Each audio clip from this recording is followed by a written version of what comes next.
communicate to both audiences most effectively. And consider how your lineup is going to do this. Audience engagement is important in both mediums of communication. Now, it's clear to all of us that the world was taken by surprise by the COVID-19 pandemic.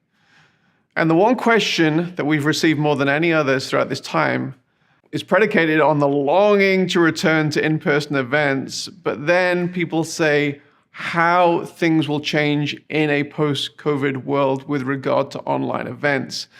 And our response has long been that we also long for the return to in-person events that we're seeing now.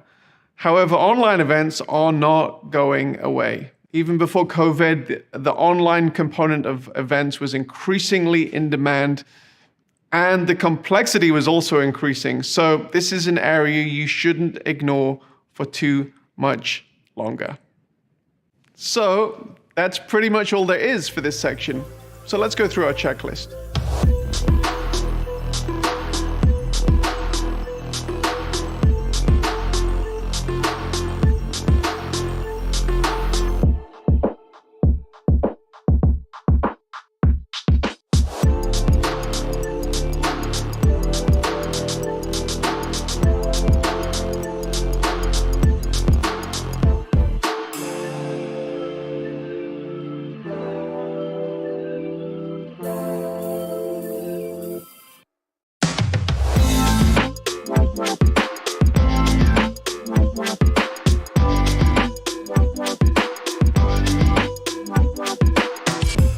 So, you figured out the reasons why you're doing your event. The next thing you need to figure out is how to communicate what you're doing to your intended audience to ensure the right people are at your event. Although this is a little bit of a simplistic take, the human dynamics of any event remain pretty consistent, whether you're a nervous high schooler wanting to pull off the student event of the century, or gathering 80,000 into a football stadium, or hosting an online event of any size. It really is true if you get that school quarterback and cheerleader and their buddies, people start paying attention no matter what demographic you're trying to reach. The quarterback may be different for different audiences, and you may have to be ready to communicate these nuances in language that your particular audience understands and connects with. But outside of these communication differences, other dynamics are actually often the same. The bottom line is that getting people to an event typically revolves around a number of rather similar factors. So let's consider the reasons why people register, buy tickets, and eventually attend an event. And these things are things that you need to consider in your networking and marketing as you prepare for your event. Number one, people will come to see a VIP, a favorite musical act, an influencer, a subject matter expert. That stage lineup is important. Number two, people come to learn. They're going to be equipped at your event. Number three, often people will register to create memories and experience a unique moment of high emotion. That might be a rock band. Number four, for the networking opportunities, often at expo events. Number five, to support a cause. Number six, to be at the event of your tribe, your affinity group, the annual get-together. Number seven, because friends and colleagues are going to the event and people want to be there and belong to the group.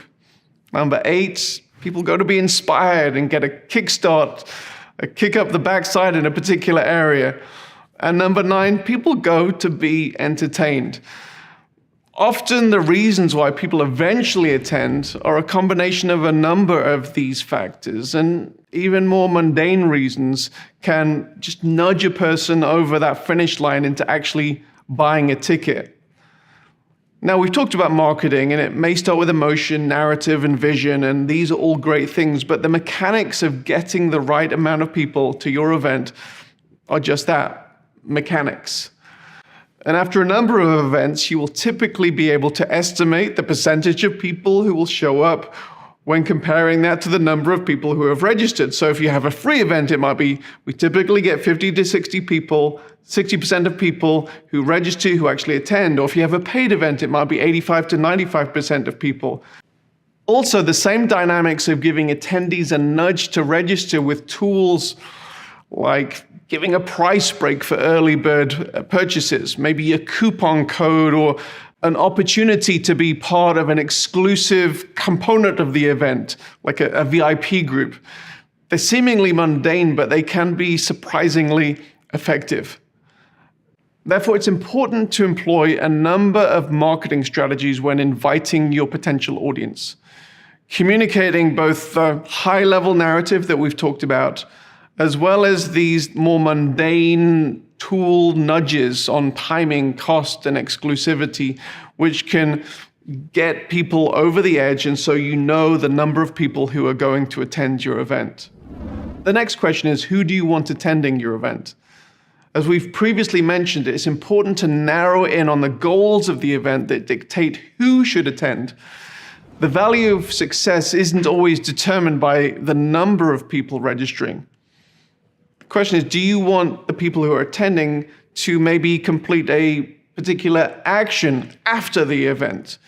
Do you want to inspire a certain demographic to do something as a result of the event? Answering this who question will dictate your marketing strategy